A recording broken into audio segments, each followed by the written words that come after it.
हमारा भारत 4 साल पहले चीनी एक्सपोर्ट में विश्व में दूसरे नंबर पर था। तो 4 साल बाद ऐसी क्या स्थिति बनी जो कि हमारे देश के प्रधानमंत्री को 10 लाख टन चीनी दूसरे देशों से मंगवाना पड़ रहा है। तो इसकी शुरुआत होती है 2003 से, क्योंकि 2003 में यह नियम था कि आप सीधे गन्ने के रस से इथेनॉल नहीं बना सकते, क्योंकि गन्ने से चीनी बनाने के बाद जो वेस्ट बचता था जिसे सीरा कहते हैं, उसी से मतलब नियम था कि उसी से ब्लेंडेड फ्यूल मतलब इथेनॉल बनाया जाएगा। और सीधे गन्ने के रस से इथेनॉल बनाने से हमारे देश में चीनी की कमी हो सकती थी। और फिर 2014 में आई हमारे भगवान नरेंद्र मोदी जी की सरकार। इन्होंने मई 2018 में राष्ट्रीय जैव ईंधन नीति नेशनल पॉलिसी ऑन बायोफ्यूल्स के तहत एक नीति बनाई। इस नीति के तहत 2018-19 में चीनी मिलों को डायरेक्ट सीधे गन्ने के रस से इथेनॉल बनाने की मंजूरी दे दी गई।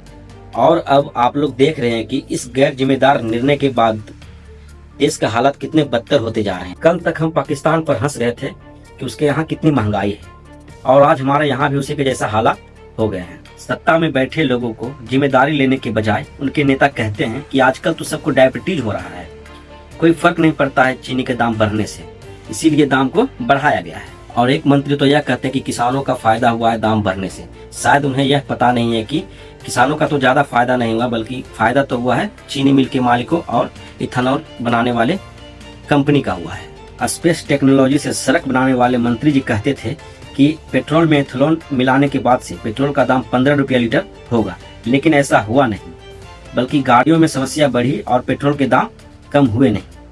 और एक भोजपुरिया नेता जी कहते हैं कि जनसंख्या बढ़ रही है तो जनसंख्या बढ़ने के कारण ही महंगाई बढ़ रही है। अगर 100 में से एक बात बोला जाए तो यह कहना गलत नहीं होगा कि यह अनपढ़ों की सरकार है, जिसे यह परवाह नहीं है कि जनता का क्या हाल है महंगाई से। इन्हें तो बस अपनी कुर्सी प्यारी है। साहब आए थे विश्वगुरु बनने, विश्व में भारत का डंका बजाते बजाते कब दूसरों देशों से चीनी लेने की नौबत आ गई पता ही नहीं चला। इसलिए तो कहते हैं 56 इंच का छोटा बंदर, बाल नरेंद्र, काम सरेंडर।